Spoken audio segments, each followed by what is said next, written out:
এ ফাটা, কালকে তোর স্কুল আছে না? হ্যাঁ আছে তো। কালকে তোকে আমি স্কুলে নিয়ে যাবো, সকাল সকাল রেডি হয়ে যাবি। হ্যাঁ তুমি যাবে কেন? আমি আর কেউ তো ঠিক চলে যাবো। না, কেউটার সাথে যেতে হবে না, ও একা যাবে। কালকে আমি তোকে দিয়ে আসবো। এ বালা, এমন করলে কিন্তু আমি স্কুলে যাবো নাই বলে দিলাম। এমনিতেও আমার স্কুল যেতে ইচ্ছা করে না, এখন তুমি যদি আমার সাথে যাও তাহলে কিন্তু আমি স্কুলে যাবো না। আরে বাবা ছাড়ো না, ও যখন বলছে কেউটার সাথে যাবে তখন যাক। আরে না, ওই কেউটার সাথে গিয়ে গিয়ে ও এতবার বেড়েছে। স্কুলে যাওয়ার নাম করে ওই পাশের বাগানে বসে বিড়ি খায়। আমি কি কোনো খোঁজ পাই না নাকি? কালকে আমি নিজে গিয়ে ওকে স্কুলে দিয়ে আসবো, আর স্যারের সাথেও কথা বলে আসবো। তারপরে আমিও দেখছি ও স্কুলে যাওয়ার নাম করে এদিক ওদিক কি করে যায়। এইভাবে ছাড়া গরুর মতো ছেড়ে রাখতে রাখতে নিজের ছেলেটা তো গেলই, এবার এটাও যাবে। একই ভুল আমি বারবার করবো না। কালকে স্যারের সাথে গিয়ে আমি নিজে কথা বলবো।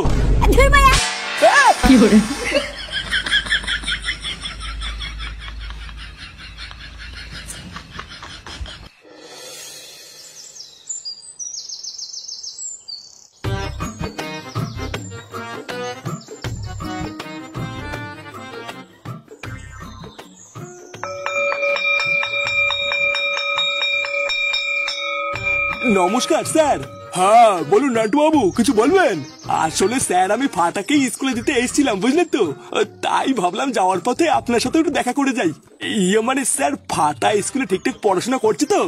আসলে বুঝতেই তো পারছেন, দাদু হয়েছে তো, তাই একটু চিন্তা হয় নাতি ঠিকঠাক পড়াশোনা করছে কিনা। হ্যাঁ দেখুন নান্টু বাবু, আপনার কাছে আর কি বা লুকাবো, আপনার নাতি তো ঠিকঠাক স্কুলেই আসে না। আর যাও বা আসে, আপনার নাতি আর ওই যে কেউটে আছে না, ওই কেউটের সাথে স্কুলের কোনায় গিয়ে বিড়ি খায়। এমা না না স্যার, এসব আপনি কি বলছেন? আমার নাতি স্কুলে এসে বিড়ি খায়? আপনার হয়তো কোনো একটা ভুল হচ্ছে স্যার। আরে নান্টু বাবু, ভুল আমার না, আপনারই হচ্ছে। আপনার নাতি তো স্কুলে এসে বিড়ি খেতে গিয়ে বহুবার ধরাও পড়েছে। আপনার নাতি তো আপনার পাশেই আছে, ওকে জিজ্ঞাসা করুন না। এই কি রে ফাটা, স্যার এসব কি বলছে?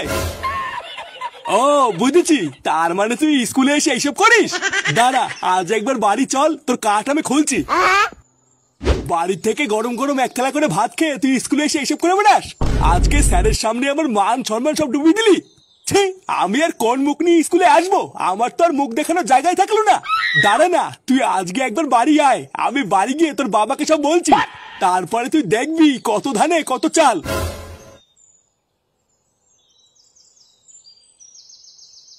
এ বাড়া, তুই কি খেয়ে দিয়ে কোনো কাজ পাস না নাকি? তোর দাদুকে ডেকে এনেছিস কেন? বাড়া, আমি কি নিয়ে এসছি নাকি? ওই চুদ না নিজে জোর করে এসছে। এই যে এবার স্যার যে তোর দাদুর কাছে বললো আমি আর তুই নাকি বিড়ি খাই, দেবে তোর দাদুকে আর কোনোদিন তোর বাড়িতে আমাকে ঢুকতে দেবে? আরে দেবে দেবে না দেবে না দেবে। এ ফাটা, ওই দে ওই দে, এটাই হলো আমাদের স্কুলের নতুন ম্যাডাম, বুঝলি, যে নিতাই স্যারের জায়গায় এসছে।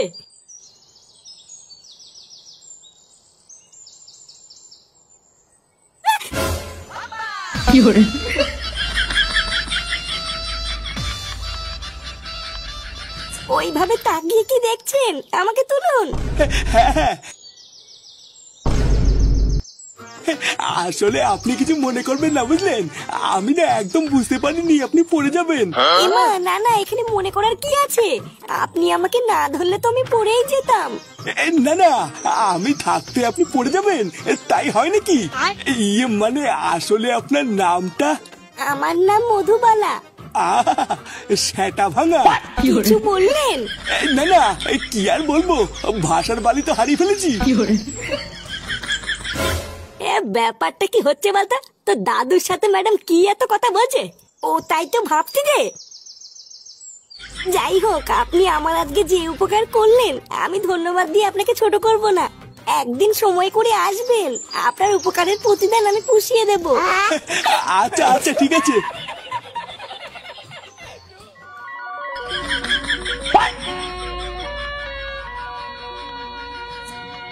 ছাড়ুন নান্টু বাবু।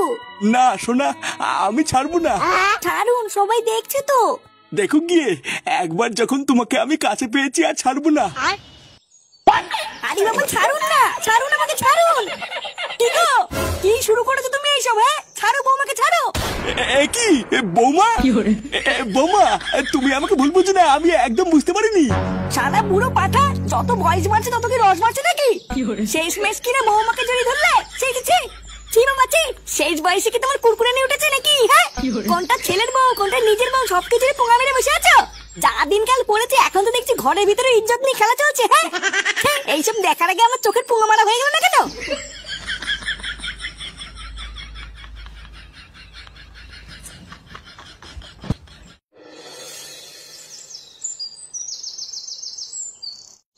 কি বলছিস কিরে ফুটো, তোর বাবা তোর বউকে জড়িয়ে ধরেছিল? তা তুই সবকিছু দেখেও চুপচাপ থাকলি, কিছু বললি না? আমি কি বলবো বলতো, এই মালটা যে এই বয়সে এত খেয়ে আছে এটাকে আমি আগে জানতাম নাকি? হঠাৎ কি এমন হলো যে আমার বউকে জড়িয়ে ধরলো? এই ব্যাপারটাই তো আমার মাথায় এখন ঢুকছেই না। কি আবার হবে? আমি শুনেছি জানিস, বুড়ো বয়সে নাকি ছেলেদের কুরকুরানি ওঠে। দেখ গিয়ে তোর বাপেরে উঠেছে, তুই মিলিয়ে নে কোন সময় খবর পাবি লেওরা তোর ভাই হবে। ঢ্যাম নেই, সম্পত্তি একটাই ভাগ হবে, সেটা হচ্ছে ফুটোর নামে, বুঝলি তো? কোনো সময় যদি এমন শুনি লেওরা বাড়ি গিয়ে বাপের পলতে আগুন ধরে দেবো, তখন বুঝবে কেমন লাগে। আমি বলি কি ফুটো, তোর বাপের নামে যা শুনছি আমার কি মনে হয় জানিস, তোর বউকে কিছুদিনের জন্য তোর বাপের থেকে একটু দূরে দূরে রাখ, দরকার পড়লে তোর বউয়ের বাপের বাড়ি দিয়ে গিয়ে যা। হ্যাঁ এটা তুই ঠিকই বলেছিস লেওরা, আমি আর যদি কোনোদিন এরকম দেখি আমি আর রিস্ক নেবো না, সোজা বাপের বাড়ি গিয়ে দিয়ে আসবো। তার আগে আমার বাপটাকে একটু চোখে চোখে রাখতে হবে। মালটার না ভাব খাইতে খুব একটা ভালো লাগছে না। হ্যাঁ রে ফুটো, ও ঠিকই বলেছিস, ওটাই কর।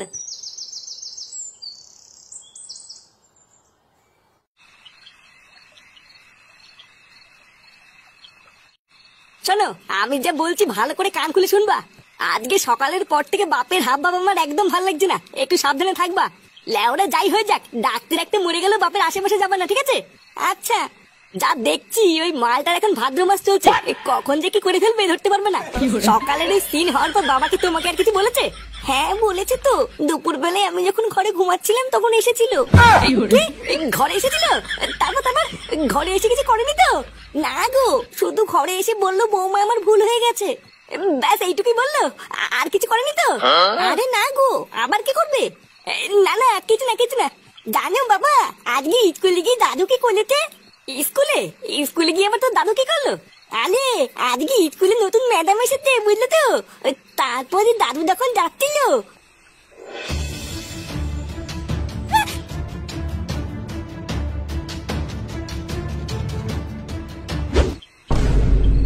ব্যাপারটা কি হলো ঠিক বুঝলাম না তো।